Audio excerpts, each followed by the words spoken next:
Hey there friendos, Newbornkilik here, welcoming you back to another awesome Legend of Zelda mod review. Now today we're going to be talking about Legend of Zelda The Missing Link. Kaze, you know, the guy who does all the Mario mods. Does he have what it takes to live in the Zelda modding scene? Well, this mod will definitely be a great testament to his skill. Well, let's find out. It's kind of interesting, this game is actually modded into Ocarina of Time, but it shares a lot of assets with Majora's Mask.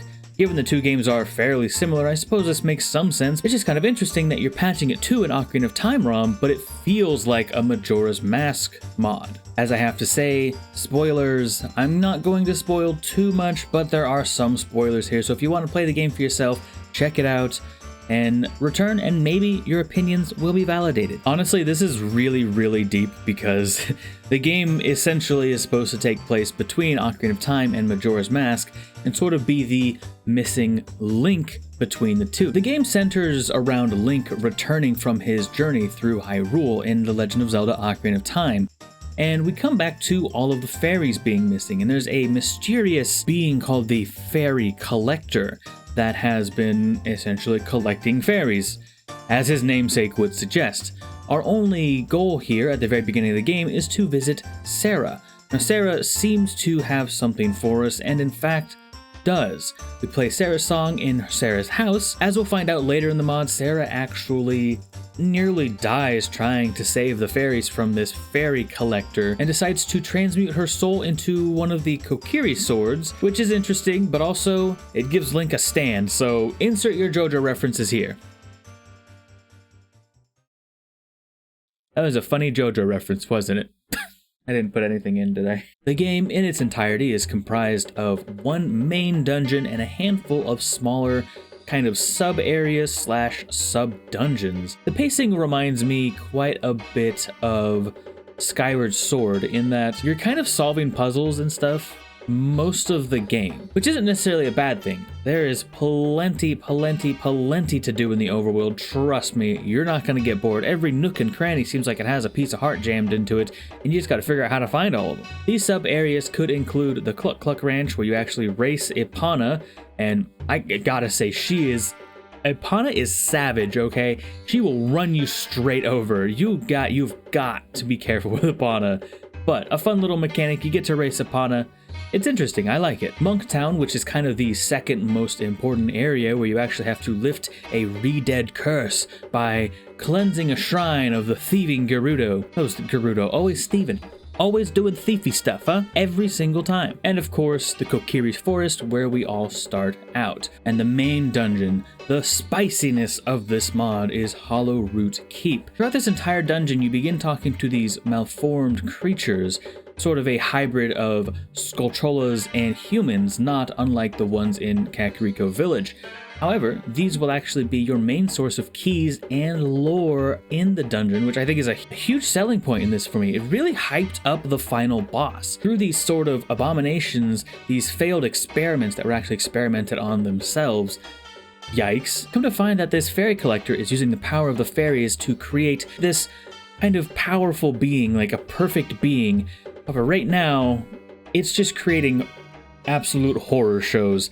And this really hypes up the last boss for me. It is as disgusting and gross and nasty as you might expect. An interesting boss fight, definitely way different from anything that you'd see in The Legend of Zelda, but it's really awesome. Not to mention, at the end of Hollow Root Keep, you actually get a custom item that allows you to manipulate time, which I think is a super interesting idea. I can't remember if that's happened in another Zelda game or not, at least not exactly this way. It's a little time clock. You use the item and you go back in time a couple seconds, 2 or 3 seconds, and it allows for some very interesting puzzles in my opinion. At least I haven't seen it in a 3D Zelda game, not that I can remember. On the presentation, of course, the graphics are good. It looks like most of these assets were actually ripped from Ocarina of Time / Majora's Mask, which is a-okay by me.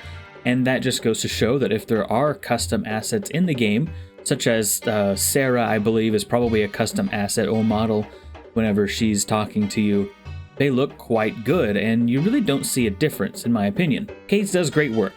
That's what we said through almost the entire stream. I love the aesthetic, I love Hollow Root Keep, I hate spiders, I hate them, with a passion. Boy, Kaze sure did everything he could to cram spiders in this place, didn't he? The presentation is phenomenal. The music is great. There are so many little remixes to songs mixed in with the original songs, such as the mini-boss theme, which I'm pretty sure is vanilla, along with some different Lost Woods and Sarah's song remixes that are just phenomenal. None of them stuck out in my opinion. They all worked out great.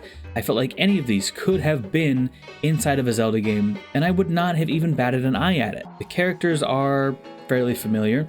Most of the characters we've seen before in either Ocarina of Time or Majora's Mask. It kind of mixes the two, which again, super interesting in my opinion. I love seeing kind of the two worlds collide. We have Anju, but then right next to that we have the two Deku guards from Majora's Mask, and that drives me crazy.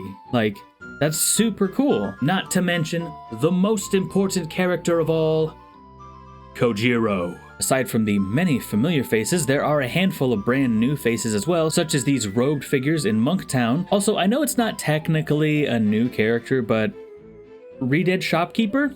Now that's a quality meme. Most of the writing and lore in the game is given through a library that can be found in Monk Town. It explains a lot of what's going on in Monk Town, which I believe would kind of just bog down the overall experience if you were forced to sit through it, but it is there and you can look into it. Everything that is important, lore-wise basically, is in this library, which I think is a very interesting approach to it. Allows you to seek it out. There's some very interesting things about fairies and some interesting Bombchu lore that may suggest that Bombchus are actually bombs with the souls of mice put into them, similar to how the soul sword, or the sword you use in the game, is a sword with Sarah's soul in it, which makes it more powerful. The souls of the mice would allow the Bombchus to run, which is just interesting in my opinion. Alternately, it could be that it's the soul of a Bombchu put into a bomb so that they're easier to control, or maybe the soul of the animal of the Bombchu is put into the bomb on its tail and they're mashed together and soul forged. There are so many little tiny things, such as the Bombchu idea, that really help tie together Ocarina of Time and Majora's Mask. In Ocarina of Time, we see Bombchu, and in Majora's Mask, we see real Bombchus. So it's kind of like it's explaining how one made the other, or how you're able to hold one, but the other one is like the wild version of this. And this isn't important at all, but I love the fact that it's there. Overall, The Legend of Zelda: The Missing Link is an amazing experience created by Kaze Emanuar. Turns out he's more than just a Mario 64 guy. He's just a good modder in general. I will say that I did have one crash with the entire game, and it was a near fatal crash too. It was while getting one of the keys while defeating one of the Stalfos in the Hollow Root Keep, which basically would have meant the entire thing was softlock, but I changed emulators, we managed to get it working. It could very well be a setting on my end. I'm not necessarily going to blame that on Kaze himself. He would have found that one. That one's a very obvious game-breaking crash, so I'm going to take responsibility for that one. Overall, the mod is amazing. You need to check it out. Go check out Kaze's page. Link will be in the description. And hey, while you're down there, why don't you hit that subscribe button and that like button and ring the bell, so maybe you'll actually get notified when I put out a video.